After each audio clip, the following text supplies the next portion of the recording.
Hello, everybody. This is Liam. Before we jump into this week's episode, I wanted to remind you to please rate, review, and subscribe to the show. This is our final episode of the Philip Seymour Hoffman arc.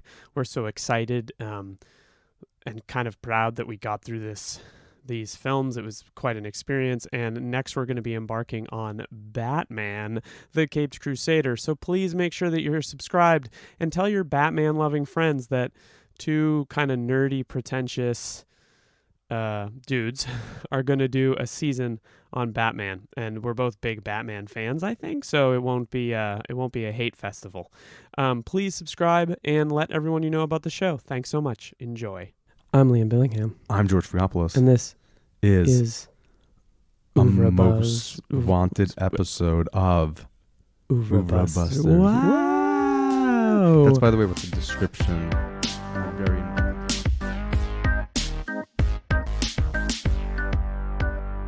So we are in honor of Gunther Bachmann, the star, or the lead character, not the star of The Most Wanted Man. It's so transformative. Philip Seymour Hoffman becomes Gunther. In honor of Gunther, I'm going to talk. No, his accent is very good. That was not it at all. It is very good, yeah. I was doing Henry Kissinger more there. Oh, yeah. I've awoken. It is time to commit more war crimes. Which actually, this film is also kind of about war crimes. It is about war crimes. I jokingly texted you to say that this film is actually not about 9/11, even though the first line is about Mohammed Atta. Yeah, the film opens with text that lets us know that this film is exactly about 9/11. So in the event that you don't know a film we're talking about, we are talking about A Most Wanted Man from the year of 2014, directed by you do it, Anton Corbijn, which is not his something full like name, that. by the Dutch. way. Yeah. He's probably there's a Johannes in there somewhere. Probably most prominently known for being the creative visual director for U2 and Depeche Mode. I'll be your personal he made Jesus. a very underrated film called The American, starring George Clooney, also about assassin from a few years before. Very good film, yeah. I like that film. Much better than this film. And the film stars, it's an insanely stacked cast of Philip Seymour Hoffman, Rachel McAdams. Do you want to tell everyone your nickname for Rachel McAdams? What was it, Rachel McAdams? Rachel McAdams. Very clever. Willem Defoe. Daniel Bruhl, probably best known for his role in Captain America Civil War. Right. Vicky Krieps from, yes. I don't know if it's Krieps or Crepes. Vicky Krieps, probably best known for being in Phantom Thread, for being phenomenal in Phantom Thread. Yeah. Well, she doesn't have a huge role in here, but she's in here. And Nina Haas. Maybe Germany's greatest living actress. If you haven't seen Phoenix or watch Phoenix, it's really good. Barbara, they're both highly recommended. Every movie she made with that director whose name escapes me, Joseph Petzold, is very, really good. And she's also in Homeland. Is she on Homeland? Yeah, she's on one season of Homeland. Yeah, Nina Haas. Yeah, and did you mention Robin Wright Penn? And Robin Wright. Robin Wright, formerly of she's the Pen. Escaped from the penitentiary. From the world's most famous worst author. Did you see what I did there? Penitentiary? No? What's this film about? So this film is about Philip Seymour Hoffman playing Gunther Bachmann, who is the last film he completed. Yeah. It was a kind of jaded, cynical spy, German spy. I can take issue with cynical, but yeah, we can take issue with that. Who gets wrapped up in attempting to save or work with an escaped Chechen or a Chechen citizen who comes to Germany. Born in Russia. Yeah, whose name is Isa. Isa Karpov. Right, and just basically about the story that Isa... It's more about Isa, obviously. The story is more about Isa. The book is a lot more about Isa, from what I understand. And Philip Seymour Hoffman, obviously, kind of, as a spy, uses him as an asset to get to a bigger, I guess, kind of a... Target. Thank you. Faisal Abdallah, who's like a sort of a prominent Muslim activist and philanthropist who might have shady ties to a shipping company out of Cyprus. A Cypriot. Yeah, I was offended. For my Cypriot brothers. I was Cypriot. You're not. What's the term? Cypriot. You're not a Cypriot. But I was offended for my Cypriot brothers. It's funny too because I recently had this conversation with a Cypriot who asked me when I spoke to him in Greek. He said, "Oh, are you Cypriot?" And I was like, "No, I'm Greek." And he's like, "Oh." I was like, "But aren't we kind of like the same thing pretty much?" And like Turks, obviously, you guys are all the same. Basically. It's like, yeah. Well, how dare you go there? But it was kind of this. Yeah, obviously there are differences, but anyway, but yes, he is embroiled in potentially a much larger terrorist organization. And Gunther Bachmann's sort of plan involves using Annabelle Richter, who's a civil rights lawyer played by Rachel McAdams, in tandem with a guy named Tommy Brew, played by Willem Defoe. So it's not at all a convoluted plot. It actually plays out quite logically and I think incredibly effectively in the movie. So Issa shows up to Germany to get money that his father put in this bank. Yes, his father's like a Chechen general of some kind. War criminal, we find Probably out. a war criminal. And a rapist. Or Russian, sorry. His father was Russian, right? His mother was Chechen and died in childbirth. Yeah, we were getting this. It was like, this plot is not convoluted, but listen to us totally. Well, I think we're also maybe getting too deep into it. This is a spy film. It's a spy film by Jean Le Carré. It's the novel, which was apparently published in 2008. And is definitely written in response to 9/11. Definitely. And it has all the hallmarks of one of his novels. It's very like down to the earth, down on the ground. There's no gadgets and sort of fancy stuff. There's actually a nice joke where Philip Seymour Hoffman's like, it writes like a pen. It's a pen. Oh, yeah. Like, there's just some nice, like, it records like a pen. Little irreverent jokes. It records like a pen to Willem Defoe. Maybe more conventional mainstream spy stuff. But this is like, it's almost like how there's hard sci-fi. This is like hard spy. Oh, yeah. I love that genre. So, yeah, it's... what do you think of the film, George? We should start and say that this is the last film. This is the last film in our Philip Seymour Hoffman. Yeah. I would like to go back, and there's some movies I wish I kind of still want to talk about, like Before the Devil Knows You're Dead. We could still do that, yeah. And Owning Mahoney, but of our original trajectory, this is the final. This is the end, my only friend, the end. Oh, I love Katy Perry. The thing is, so I definitely enjoyed this film on a certain level, but I was not in any sort of way impressed. Wow. And as I texted you, I was like, I feel like this was a very long episode of Homeland. It's nuts. And I think maybe it might have something to do with me being exhausted by 9/11, like, I guess, cinema in this kind of way. Like, it felt real. Like, I could not believe that this film was only 5 years old. It really felt like it might have been like made in like 2007, 2008, like when the novel initially came out. Mm-hmm. I was like, this film is only 5 years old. It feels so much older than that. Interesting. So I think maybe I'm just exhausted by this particular kind of film, or obviously it's not a novel. So it's probably but good like to take that out on a stellar version of an espionage film about the post 9/11 world. But I wasn't even like totally convinced about the whole like, oh, there's like so many like, you know, this is like a gray world. There's like so much, like a lot of like moral nuance to it. And there's like all these questions about like morality and ethics, like all that shit that could make it interesting was not, in my view, dealt with in any thoughtful or well-developed way. Interesting. Do you think... So you liked it? I think it's... I don't know if I love it, but I close to love it. I think in some ways it's my... it is by far definitely my favorite Philip Seymour Hoffman performance. Wow, that's a hot take. I think you're just doing that to attract listeners, right? Mark, and it's by far my favorite Philip Seymour Hoffman performance. And I can talk a lot about why, and it goes far beyond just the performance in the film. Do you think it's because it's his last, or the last one on film? That might have something to do with it, but I'll talk more about that.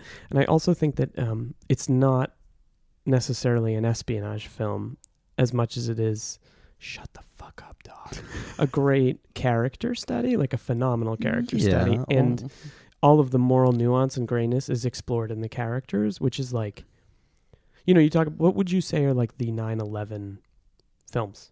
The 9/11 films? Yeah, like what are you talking about when you say that? Because I think that's... that Dumb and Dumber sequel? No, fuck off. Which ones are you talking about? I'm thinking of even like, for example, things like the Bourne films, which I think are saturated, which obviously I realize those novels were written beforehand, but that those are kind of saturated with a certain kind of, I don't know, like an international, but like this kind of like, I don't know, not paranoia isn't the right word, but a certain kind of a little bit of that gesturing towards like this kind of much larger, broader political vision in which the old enemies are no longer the old enemies, and there's new kind of political alliances and nuances to kind of consider. Mm-hmm. And those films, to me, even though, again, I realize they're not directly about that, are in some sort of way a much better response to our like post 9/11 reality in and through cinema. Why?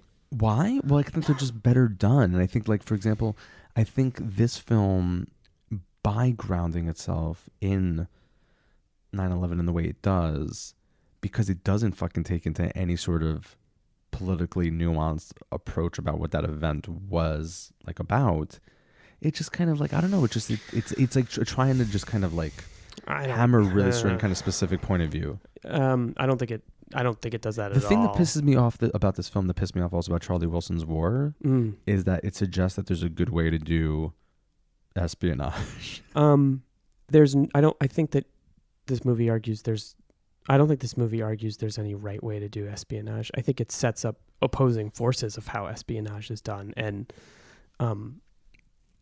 argues that the best laid plans or best intentions go awry. In general, I actually think that one thing that's interesting about the movie is that, like, you know, we talked about Bourne a little bit when we talked about Mission Impossible, and one of the things that's really interesting about Bourne is the last 3 entries in the series. Bourne Supremacy, which is great, is good. Bourne Ultimatum, which is like one of the best action movies ever made, and then Bourne, which is garbage, the hot steaming garbage, all directed by a British socialist with politics. All of his movies are really political. That's a really political movie. That's not bad in of itself, because it like kind of like shields its politics and its action in a way. I think in some ways this movie is a little apolitical. I think that Anton Corbijn, who's a music video director, is much more enamored with the life and the sort of how do you say, like, the life of and the sort of like minute to minute minutia of these people's existences. And that's why I think the movie is really successful, because I'm not spending my time. I'm not as concerned with the plot. I feel the plot in this film, and I feel for all the characters, but I'm not necessarily, it's not like a pulse pounding film. It is at moments, totally. But I think it's a study. I think it's a study of what morality might have to be when you are on the side of, let's say, law enforcement post 9/11, and you're sort of like the front line in a sense. I'd like to be careful with my language here, because this is complicated shit. And I think that, like, largely the Western response to 9/11 has been a catastrophe by and large. Yeah. But one of the things that I like about the movie is how Germany, in a certain sense, they're sort of portrayed as the like front line in what's in like the move west of these, like, sort of, let's say, use the term extremists, right? Whether that's fair or not. They're kind of just like fighting America. These agents are fighting America on one hand, and like working to sort of fix or keep Germany safe, so to speak. Like, I think it's a much more nuanced take. I don't really understand when you say that you think that the Bourne films are a much more appropriate response to this than this film is, because I think this film lives in a present tense that's really, really much more grounded than. Well, okay, let me ask you a question, though. Don't you think, even though there's nuance to the character, don't you think we are, for the most part, like, completely and utterly, like, rooting for Philip Seymour Hoffman in this? Because he comes across as being, like, the humane agent. He's the one that, for example, gets Issa, like, right. What is it, like, refugee status or something, right. Or like sanctuary status in Germany. Right. He's the one that gets him the passports, even though, like, obviously he gets pushed back behind that or towards that, and there are like other like forces that are like, no, we can't help him, and he's like, no, we have to help him, so that he is presented as like the good spy, right? And also he also says, like, oh no, like the point about like not jumping and like arresting Issa right away, because his boss Dieter's like, oh, you've let a terrorist, played by Rainer Bach from one of the greatest films ever made, The White Ribbon. Oh, The White, yeah, it's a great film. He's in, I love that movie. So there's 2 actors in this from The White Ribbon. That's a great film. He is seen as, like, again, this like humane force, obviously, again, who does also shady shit. So his relationship, for example, with the child, with the son of Abdullah, I forget what his name was. Oh, the name of the son? Yeah, which is a great relationship. Jamal. And there's these played by a really great actor named Mehdi Debi. They're He's great, very good. Great scenes, especially also because there's like both intimacy and you don't know to what extent it's like legitimate, sincere, or like totally. Oh, I think it means something. It does, yeah. Because later in the film, he sort of explains his strategy, which is we get close to these people, we become their lovers if need be. And he hugs him at some point, like really awkwardly, and Jamal's like, "Oh, this is kind of weird," but like you could tell, like Philip Seymour Hoffman's kind of like invested in that human touch, and yes. So there is again nuance to this character, but I don't see how you're supposed to walk away from this film and not be like, oh. Just like in Charlie Wilson's War, like there's a good way to do this and a bad way to do this. So even if you're doing it, like you should be nice. So your argument is there's no right way to do it. Correct. That's what the movie's about. No, to some extent. I totally disagree. I think you're, and I don't mean this negatively, but I think you might be a little bit wrapping up your own politics in your understanding of the movie. Sure. Which is not to say that you're wrong, because I'm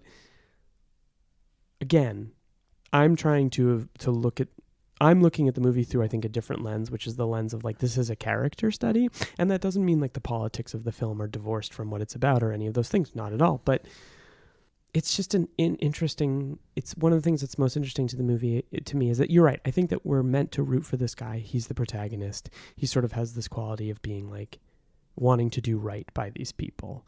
And it even strains credibility when he's like, I want to get Faisal Abdallah, the sort of philanthropist activist, on our side. It's like a little bit like, come on. But again, there's no discussion of this movie, I don't think, outside of the performance that Philip Seymour Hoffman gives in it. You're rooted in his experience. He's the main character of the movie. Of course you're going to sympathize with him. Like there's no way to hide from the reality. But he's not a total scum. Like Dieter's a total scumbag. He's not a scumbag. Well, any German official or any government official of that level is a total scumbag. I do appreciate the fact that the Americans are the bad guys in this film. Like, don't get me wrong. Like, totally. No, they really are the bad guys. Yeah, and like Robin Wright pen is exquisitely cast. Yeah. Robin Wright. Taking a step back from like wherever we might see the politics, like I ultimately think one of the things that is interesting about the movie is the idea that like at the end of the film, when it seems like there's going to be a humane solution to this, the shock and awe troops just come in and take this guy out. And it's like, from some perspective, that's effective. That works. Like, and so it's like, to me, there is a dialectic set up set up where, ding, we said it, where the sort of humane approach is juxtaposed against the other approach. And I don't think the movie is entirely 100% rooting for Hoffman's goals. I think the movie is entirely rooting for the character. And I think that, again, this is not a movie ultimately about espionage. It's about one man and like sort of the choices he's made to get him where he's going to be. So I don't know. I think the film's kind of not apolitical. Like I think it has a reach towards humanity, but I think it's also like more complicated than that. And what makes it more complicated than that are the character dynamics. Yeah. Well, the character dynamics. You mean the kind of like their interpersonal relationships? Yes. Okay, such as, so like Philip Seymour Hoffman or Gunther and Jamal, or let's say or Philip Seymour Hoffman and Erna, Nina Haas's character. Great relationship. Yeah, one of the most interesting things about the movie, totally, is this sort of like clearly they are in love with one another, and it doesn't seem as though their love has ever quite been consummated. There's a scene where they don't want Rachel McAdams to see them, so they kiss. And right before that, he says like, "Oh, you're like the perfect you're one the love of my life." Yeah. And after he pulls away, Nina Haas puts her hand on his back. Like they're always touching each other. Yeah. And it's, except for at the very end, after everything gets fucked up, they just make eye contact. I think that's really beautiful because the movie sort of creates this picture of this guy who's obsessed with his job and only caring about his job and all these things. But it's clearly much more complicated than that. Like he's a much more complicated relationship to different people in his life. And he's also dealing with, and we don't find out the exact details, but something apparently happened like in Beirut where he fucked something up and a whole bunch of people died, and you find out that he's been moved to Hamburg. And Robin Wright says at some point, tells him like, "Oh no, that was us. Like we Americans messed that up for you, and that's why all of your like, or some of your field agents or whatever the case might be, died." But there's also a suggestion that he wants to be in Hamburg. Yeah. So I mean, again, like I'm totally not down in that. Like the interpersonal relations are interesting, and I should also say that it wasn't as if like I hated this film. I just felt like it sounds like you fucking hated it. I just felt like I was like, okay, I've seen this. I've seen the whole like, the conflicted spy thing before. In what? I mean, I don't. Well, sorry to keep harping on like the Homeland thing, but like this reminded me like of a very long episode of like Homeland. Homeland and this are very different things. Homeland's a TV show with like an arc that needs to do a certain thing. This is a 2-hour movie with like a breathtaking visual sense. But it still operates in the same way of like you have agents or you have people who are doing things that are shady or let's say are against the law or against the term constitution, for example, is brought up a lot here. And Philip Seymour Hoffman at some point has that discussion, right, where they're all sitting around talking about what it is that his agency does or his part of the agency does. And he basically says like, oh yes, we do those things that are not allowed by the law. To get a barracuda, you need to catch. I love that. His speech is so. And he's like, and the guy's like, to get a barracuda. And I don't fish. Like, it's a metaphor. German, you hate German. It's a fucking metaphor. It's a metaphor. And I don't know. I was just like, okay, I've seen this before. So let me ask you, even in like, which again is like totally different film. We'll be talking about in a couple of weeks. But even in that, is it in the first Batman where he develops no, it's in the second one, right? Where he develops like the this is actually a lot like The Dark Knight in a much more nuanced way. So this is my problem though, like. Most post 9/11 movies are like, I think The Dark Knight is as good as it gets in terms of that stuff, and like in terms of like a grand scale movie. Zero Dark 30. I think Zero Dark. I was listening to something today about Zero Dark 30. I think Zero Dark 30 is like a phenomenally well made movie. It is. It's like, so was this. It's like so. But it doesn't mean its politics aren't terrible. No, the politics is. And the thing about Zero Dark 30 is that in light of how we've learned about reality, like that film becomes much more problematic. But I think when you watch it, it's a more complicated movie. I'm not saying that it's excused. Like it's very clear that they use torture as like they propose the idea that this works. That it works, yeah. This movie has That is why Henry Kissinger loved that film. Oh my God, Henry Kissinger and Marty are here. There's no... Hello! Watch The Irishman now on Netflix. There's no like level of controversy in this. There's nothing in this film that is akin to that in terms of like, they're not... I mean, they're doing shitty things. Well, they're not...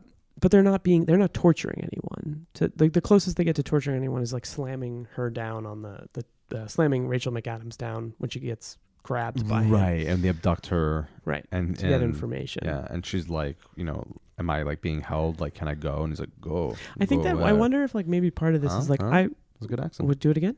Go where? Go where? I have to say, I think it's great. It's great. No, I think it's totally believable. What I also loved about it too is like he doesn't like lean into it to the point where it becomes absurd. We all like spies. He knows exactly where to stop. Yeah, it's really true. Well, he's the greatest that ever lived. Do you? Can I ask you? Can I ask like? I'm gonna sound like I'm baiting you or I'm being like an alt-right troll right now. So just go with me here. But like, do you think that the law enforcement and terrorism is not a nuanced, complicated thing? Like in its essentials, I think 9/11 it changed everything. But also, well, it did and it didn't. But I think my point is more that like that's the language that's used to talk about like how we behave now. Which is like, we're massively Islamophobic, problematic, much, much harder on immigrants than we've ever been. Like, it's in a weird way, it's like everything all the worst things that could have resulted from that have happened. Right. But what I appreciate about this movie, and like maybe this is naive of me from a certain perspective, is that I like that this movie is about a guy who's like, I want to protect people. I want to keep people safe. I don't think the way to keep people safe is to throw them in Guantanamo Bay and fuck them for 6 years. Like, I think that's a good thing about the movie. I think it makes it more compelling and complicated. The good thing is, again, like the Americans are the bad guys, and that's made very clear. And it's not a movie about firepower or responding with violence. It's a movie about investigating and solving and like drawing things out longer than they have. But when he abducts her, so he abducts Annabelle, Rachel McAdams, and at some point he like basically says to her like oh. He's like attacking her in the most kind of like, he basically says like, oh yes, we know your dad. He's a judge. He calls her a left-wing lawyer. Right. Well, of course that guy's conservative. Terrorists. Of course that guy is conservative. Right. But I'm saying is like, what are you like? the nuance is like, no, they're both part of the same thing. It's not like what there's are a they good both version part of the same thing of the fucking like national espionage apparatus. Okay, I see. It's all bad. Mm-hmm. Like the idea of like, it's like the same thing when people talk about like, oh, you could have like a humane CEO, or like there's such a thing as like a good billionaire. They're just all bad. It doesn't fucking matter what form they take, because they're all representatives. So you just think all espionage needs to go, all of it? Yes. Oh, okay. I would disagree. You need a fish to catch a barracuda to catch a shark. I invited you on here. No, I just think it's interesting. And all you're talking about is wanting to bomb other countries. I think that the movie... Yes, I love that. It's very... Where is he from? Henry Kissinger? Secaucus. Is he really? No, I have no idea. Which layer of hell has all like the sacks where people emerge from them, like they're covered in blood? Once, and a woman told me that she really admired. A German woman told me that she admired Henry Kissinger. Oh God, I'm getting chills. Yeah, it's a little bit weird. He was born in the Weimar Republic. Oh, the Weimar, no less. Is that not how you say it? No, I think it is. Yeah. If only we had our German friend Fennis here, he would definitely. He was born in Fürth, Bavaria, birthplace of Bertolt Brecht. But what do you? But when you translate Bavaria, yeah, when you translate Bavaria. Hey guys, you want some good Foley? Into. Oh, there it is. Go ahead. When you translate Bavaria into English, it's Secaucus. Everybody fucking knows that. I took a year of German, and that's the only thing I remember. Let's take a pause. I want to come back to this, but first, our commercial break is sponsored by Jesus. George and I are drinking Knob Creek, and that's too much of it in my glass. And I think that's a great segue to talk about again in honor of Gunther, Phil Hoffman's performance in this movie, and I unequivocally think it's my favorite Phil Hoffman performance. Yeah, that's probably the hottest of all takes. Well, because scalding hot, again, Human Torch hot. So let's talk but this is the last film we're conceivably going to be talking about with Phil Hoffman. Cheers to a real. Cheers. Actually, yeah, let's take PSH. The goat. We've like definitely run the gamut in terms of like Scotty and Boogie Nights, Truman Capote, his part in Talented Mr. Ripley, The Master, all these things. It is unfathomable to me that the guy who played Scotty in Boogie Nights plays a German spy master. Yeah. And why I think I love this performance so much is because like I think he's phenomenal in The Master. Like that probably would be my number 2 pick. Maybe it's that he passed away after completing this film, but there's something about watching this sort of like overweight smoker, probably drinker. An alcoholic. Oh yeah. There's a joke about him like at the bar. He said like I'm a cave dweller, like everybody knows me at this bar. Right, and like it's just it's a person you would walk by on the street, and I think that's like so fucking great because again, like I'm bored with the designation of everyman necessarily, but like, so it's not that Philip Seymour. I think that the conclusion that I've come to is not that he's an everyman because that's generic. It's that he's like a very specific person, and I think what's beautiful about this performance is there's nothing showboaty about it. There's nothing like pushing the envelope about it. It's not about the acting. It's about like living the experience. There's a shot towards the end of the movie where they go to Berlin to get permission to sort of put their plan into place to capture Fazal Abdallah. And they go up in an elevator, and there's this brief shot. It's like 4 seconds, and Phil Hoffman Gunther is looking very specifically at like a specific spot, and it's like it's so inhabited by a real person. It's the same thing how he like pauses to grab a towel in Mission Impossible 3, and like this is just a person that like existed on camera, and like. What I love about this, like, this is a guy I want to go drinking with. This is a person that I'm, like, innately fascinated by. And I also think that, like, what I think is so beautiful about this as, like, the last Phil Hoffman performance that we got is that it's probably his most, like, craftsman-like performance.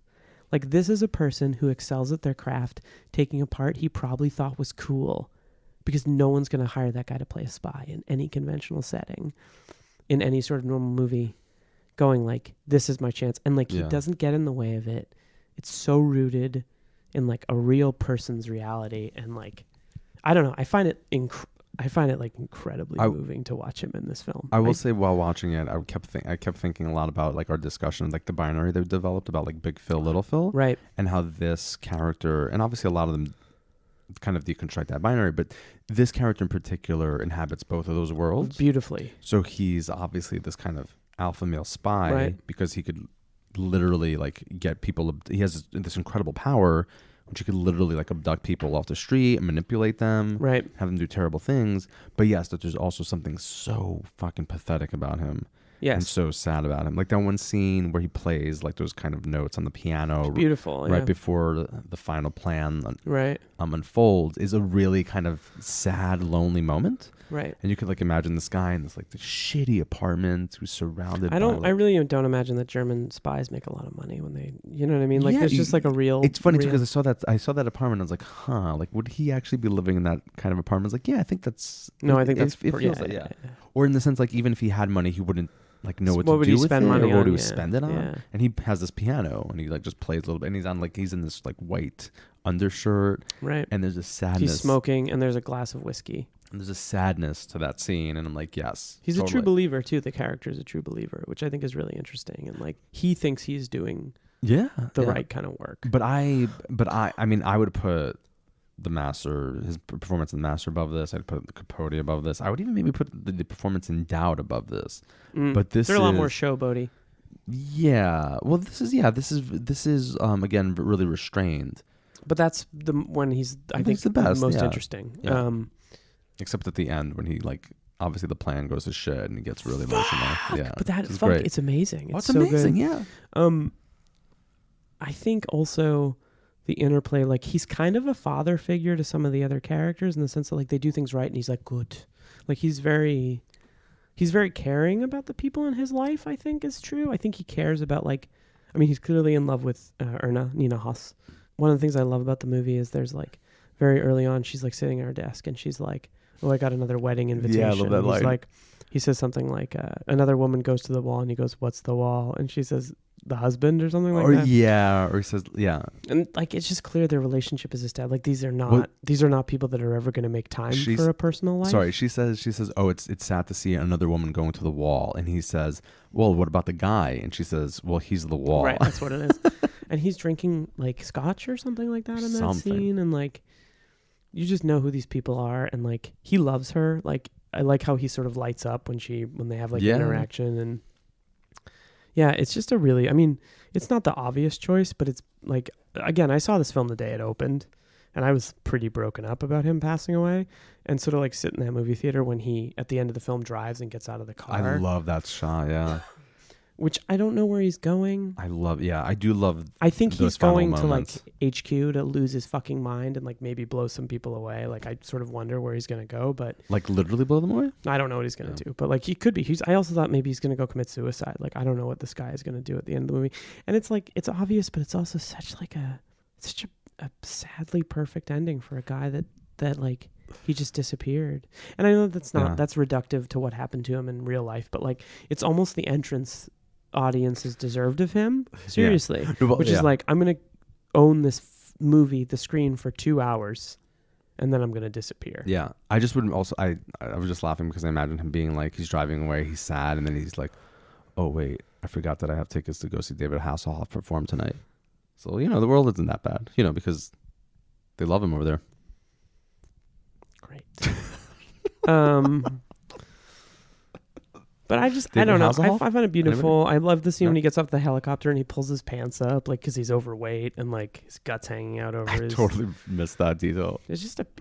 I don't know. It's a beautiful. No, there's lots of great. Yeah, there's lots of great moments. There's things we haven't talked about. He's incredible in The Devil Knows You're Dead.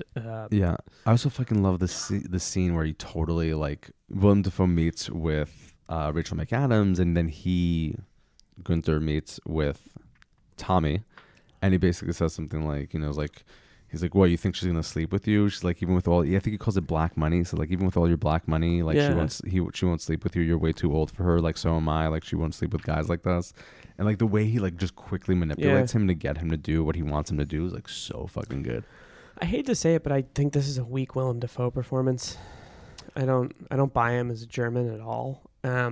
like not that I'm like, oh, Philip Seymour Hoffman is convincingly German, but like I don't think Willem Defoe knows what to do with the accent. And this is where the accents, like, to me, were always like, why do we have to have? At least they're not English though. Like at least it's not like so many movies about like Europe made by Americans, and they're just English. It's like, hello. No, I get that, but also like like I don't know, it just seems so like unconvincing. Yeah, and I'm glad that we hear some Turkish in this film, at least, that we get a feel for, like, there's a large, let's say, like, Turkish diaspora here. And we didn't talk about this, but the people that take Isa in, the first people that take Isa in are Turkish. Are Turkish. No, that is nice because it's a very realistic. It's a very realistic touch. And also, you get the feel for this much larger, let's say, cosmopolitan, multi-ethnic, multinational city. Germany is not just full of Germans. Right. And Berlin and / Hamburg, all these cities. When I used to teach English as a second language, a lot of the people I worked with were Turks who were raised in Germany, and it was kind of the first time I didn't know that was a thing. I didn't. And maybe also think about that film Head On. I forgot who the director is. Have you seen it?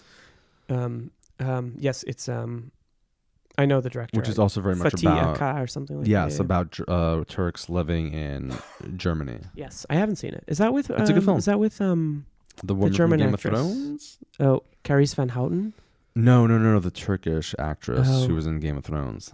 Forget her name. Okay, I don't know. Yeah, I just think that the indelible image in this movie is the empty car at the end and the absence of a person. Totally. And I think it's such a fitting conclusion to like such a career that was cut like tragically too. I'm gonna have a little more bourbon. Take a sip. No, I think it's kind of like this is the first film where we have to confront the fact that he passed away.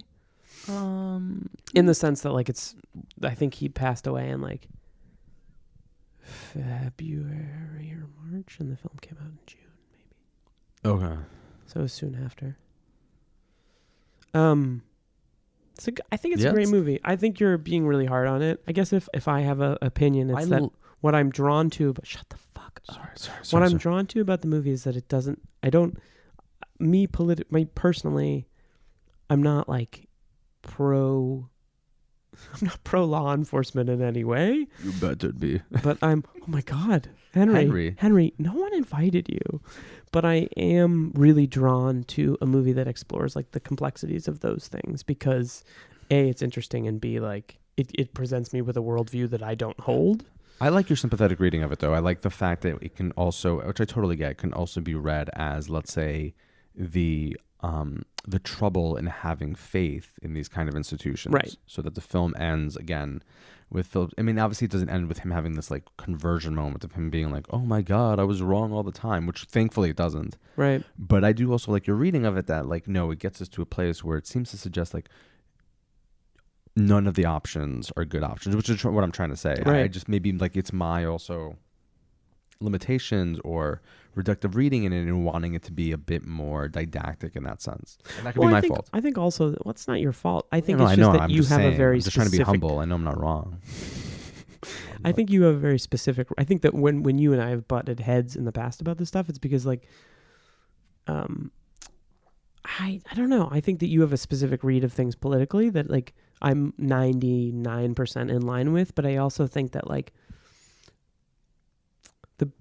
the nice thing about a work of art or a film is that you can watch it and entertain it as like different from your perspective or your point of view. And that's not to say that like you can't apply your own politics or point of view to it, but this shit's complicated. Like in other words, we're going to talk about The Dark Knight and The Dark Knight Rises in the coming months. And I think that like someone once said to me that they thought The Dark Knight was the best post 9/11 movie ever made, which is interesting. Right. But this is a far more interesting movie about post 9/11 than Batman because unfortunately... In terms of its politics. Yeah, because I think unfortunately like... But then again, I don't know.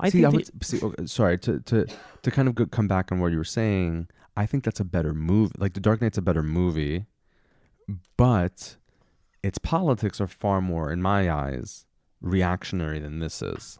Yeah. Well, I think that's probably accurate. Let me ask you, do you think some of your reservations about this movie are because it's a genre film? No, not at all. Because sometimes you poo-poo genre, and I think that this movie transcends genre. I love me some genre. I think that one of the things I love about this movie is it's a genre film that like you don't have to be invested in the genre to care about because the characters are so like beautifully drawn. Did you think there was a Jack Goes Boating allusion there? I don't boat. I don't boat. I don't sail. I don't sail. I don't sail. Yeah. I was like, I think this is like a remarkably fitting way for Philip Seymour Hoffman, the actor, to like say goodbye, because it's so. It's not thunderous. It's not massive. It's just like an incredible human presence on camera. Yeah. For one of the last. Ugh. So sad. Rip to a real one. Rip to the... Fuck, man. There's never going to be another one. There's never going to be another one. Jeez, what a note to end on. I'm Liam Billingham. We're just cutting straight to it. I'm done. I'm George Vagopoulos. And this is Whiskey. This was... Oeuvre Busters. Good.